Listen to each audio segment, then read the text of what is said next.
what's up? Nandito na naman po tayo sa ating panibagong video. And samahan niyo po ako kasi today magluluto tayo ng turkey. So, hinintay ko talaga guys kayo para makapag-vlog tayo sa ating lulutuin today.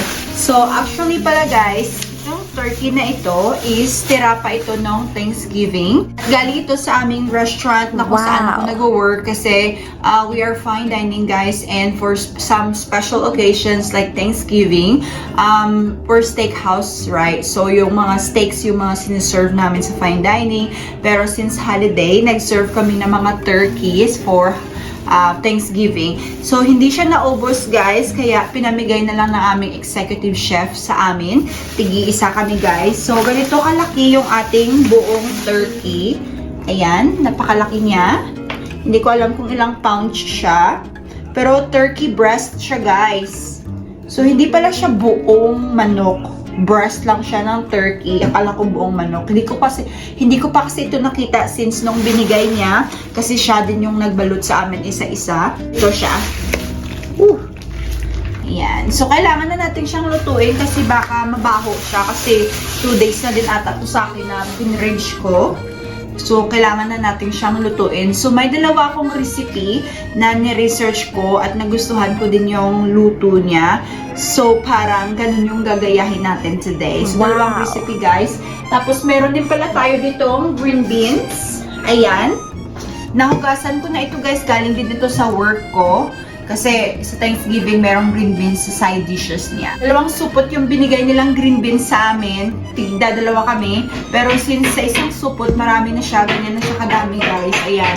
Puno yung ating strainer na to ng green beans. So ito lang muna lulutuin natin yung isa. Siguro ihugasan ko siya tapos i-blanch ko lang and then i-freeze ko. Lulutuin na lang whenever we're ready.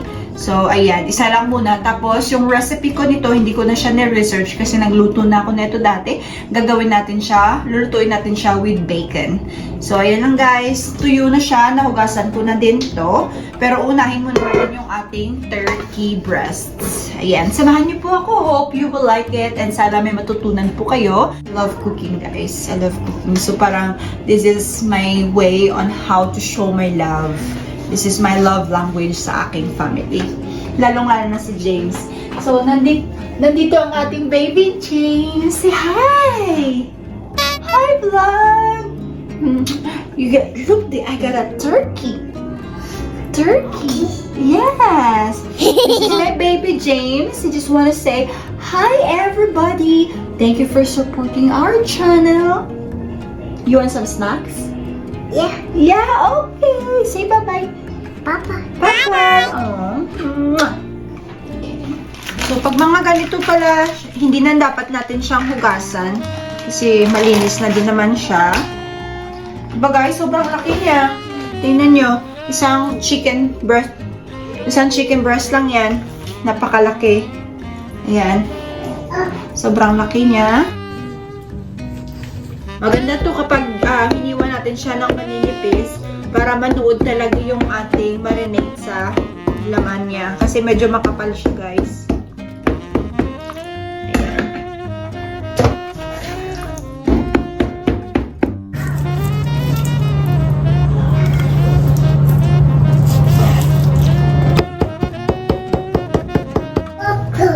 Hi baby! Ito naman yung natira. Kalahating breasts. Yan, sobrang laki niya. Ayan guys, tingnan niyo yan. Napakalaki. Wow!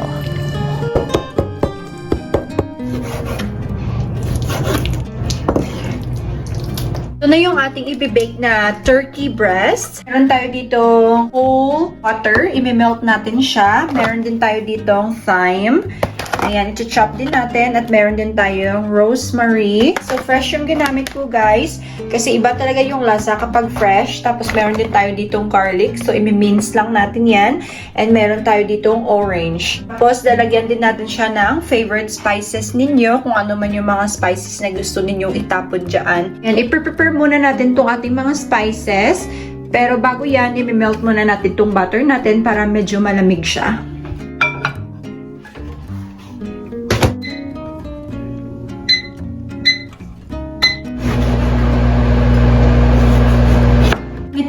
hiwa yung gagawin natin. Parang wheel siya. Minsan kasi dito sa US, makakabili ka ng mga orange guys na parang wala siyang juice. Parang dry na dry talaga siya. So, ito, hinabili natin today. Medyo masarap-sarap siya kasi juicy niya. Ang dami ng juice. Ito na yung ating melted butter. Mix din natin yung ating orange dyan.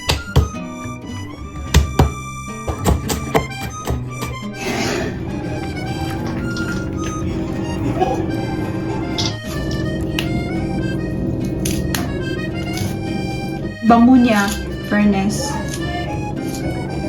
Parang sa lahat ng mga spices, ng mga herbal spices, ito yung favorite ko guys talaga. And meron din tayo ditong thyme. Pasan din natin. Lilit din naman siya, ilalagay lang natin dyan. Yan na siya guys. Ayan, lagyan pa natin siya ng mga favorite spices ko. For spices, lalagyan natin siya ng black pepper. Ayan, black pepper guys. Ang konting chili flakes.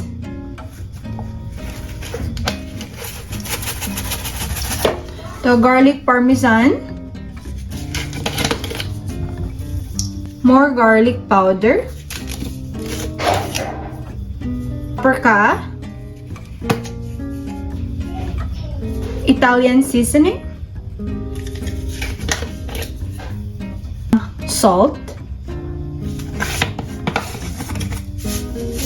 And teriyaki sauce.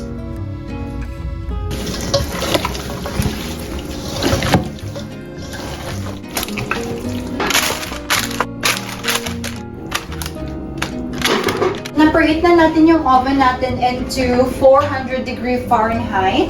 And ilalagay na natin yung ating turkey. B? Stay ka lang dra, ha? Happy hot. Stay lang ito. Oo, it's hot. I know. Oh no, yeah. It's very hot. Don't touch it. It's very, very hot, okay? Ayan na yung ating chicken. Hihintayin lang natin yan.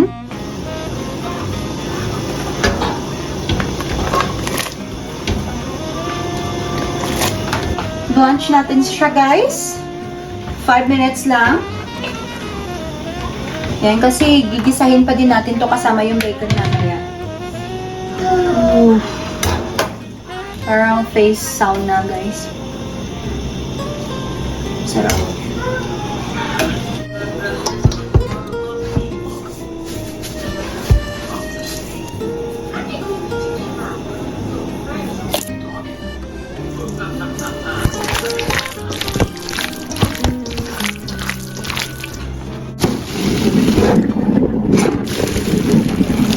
Lagyan natin ng oil. Second recipe natin.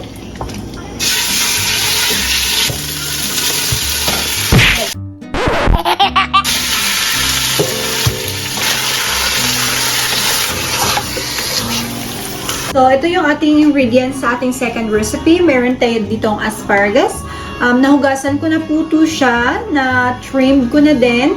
And tapos, kinat ko siya into bite pieces. So, ganyan na siya kalalaki, guys. Meron tayo ditong bell pepper, nahugasan ko na din siya. Meron tayong kulay orange, at saka meron din tayong color red. So, dalawang kulay yung ginamit natin.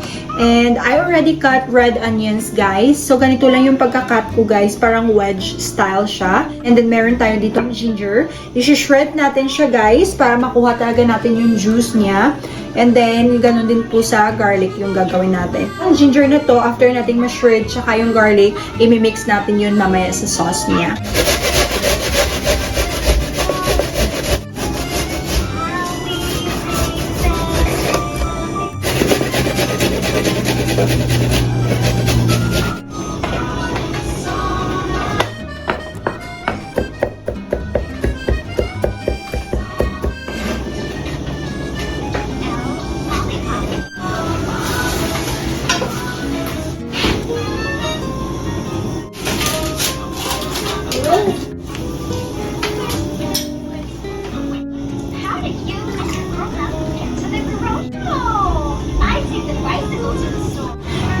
Ayan. Ito na yung ingredients natin, guys. Ito na yung ating soy sauce mixture. So, itong sa sauce mixture natin, nilagyan ko siya ng soy sauce. Nilagyan ko siya nitong teriyaki stir-fry sauce. Tapos, yung grated ginger natin, tsaka yung grated garlic. Ayan, minix ko na din siya. And then, kung wala kayong raw honey, maple syrup yung gagamitin ninyo, just something to add sweetness. So, ginamit ko guys is yung maple syrup namin. And then, mix lang natin yan. And then, ready na yung ating sauce. And then, ayan na yung ating asparagus, bell pepper, and yung red onions natin. Date sa ating chicken. Ayan na siya. So, ang sabi sa recipe, dapat 7 to 8 minutes lang daw lutuin. Tapos, ilalagay na yung vegetable. Pero, just to make sure, guys, siguro gagawin ko siyang 15 minutes. Check natin yung ating turkey na nasa loob pa ng ating oven. So, yung bacon natin na gagamitin later for green beans. Luto na siya, guys. Ang init. Tapos, ito na yung ating turkey. Wala kasi akong thermometer para ma-check natin sa loob kung luto na yung ating uno na sunog.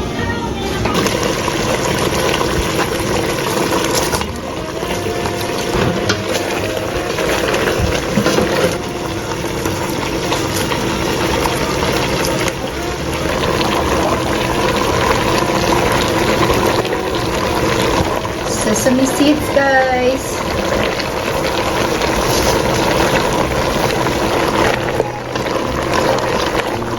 Ayan na, guys. Luto na yung ating orange turkey breast. Oh, wow! Ayan na siya. At ito rin yung kabila. Ang sarap, guys. Ang ganda ng kulay. Orange na orange talaga. And ito na din pala yung ating green beans with bacon. Tapos nilagyan ko din siya ng spices dyan. Tapos yung oil ng bacon kanina yung ginamit ko pang sauté. At ito na din yung ating chicken breast a la Asian version. Ayan guys, ang bango niya with sesame seeds. So ayan, ito na yung ating niluto guys. Hope you enjoy. And kung gusto nyo pong matutunan kung paano ko ginawa, watch nyo lang po, or if may mga tanong pa kayo, message nyo lang po ako sa comment section. Ayan guys, excited na ako matry ito. Thank you so much for watching our vlog. Kakatapos ko lang patulugin si James. It's 4 p.m. na. And kakababa ko lang kasi kakatulog niya lang. And 6 p.m. mag-work ako mamaya. So parang napagod na ako guys. 2 hours na lang. So ililigpit ko lang tong ating mga niluto. Ayan, ililigpit lang natin yan. Ilalagay natin sa container. Like kagaya nitong Tupperware. Tapos ilalagay na natin sa fridge para ready na for our dinner mamaya. So siguro minutes 1 hour pa bago siya matapos. So ililigpit ko lang to and then mag-fix na din ako ng aking self. Kasi alam niyo naman, pag babae, medyo matagal talaga guys magbihis. So normally, kapag may work ako, it takes me like 1 hour just to prepare myself, shower, putting makeup, ganun, pagbibihis. And then, hope matutulog pa rin si James para mabilis ako matapos. Kasi minsan kasi kapag nag-aayos ako ng sarili ko going to work, tapos gising siya, so, napapahaba yung aking preparation, guys. Kasi, syempre, bata, toddler na, di ba? Gusto laging nakasunod sa akin. So, ayan. Nagtimpla ko ng ating coffee. So, ito yung kape na ating ginagamit, guys. Ayan. Nescafe Taster's Choice. So, French roast siya. Tsaka medium roast na din yung kanyang kulay. So, ayan lang guys. Hope may natutunan po kayo today. And kung may mga tanong po kayo sa aking mga niluto today, please don't hesitate po to ask me or comment me down below. Kung may mga tanong po kayo. Kasi ako guys, wala naman kasi akong recipe talaga na pina-follow. Talaga minsan, na-experiment ko lang din. Walang measurement. Siguro ganun naman talaga po, lalo na mga chef. Kasi most of the time, talagang pag passion mo talaga yun, magagawa mo kahit ano, di ba? So, yun lang guys. Hope nag-enjoy po kayo. Thank you so much for watching. Please don't forget to subscribe to our YouTube channel. And kung gusto nyo po, i-follow din po kami sa aming TikTok account at saka sa aming Facebook page. Parehas lang po yung page name namin, The Bailey Squad. So, ayan guys. Thank you so much po sa lahat-lahat po ng aming mga supporters na andito pa rin po. Nakikita ko pa din po silang nagko-comment. Umpisa pa lang namin guys 5 years ago na nandito pa rin sila hanggang ngayon. And thank you so much guys. Hindi ko na po kayo maisa-isa. Pero alam niyo na po kung sino po kayo yung mga nandyan po para supportahan kami since noong start. So, thank you so much!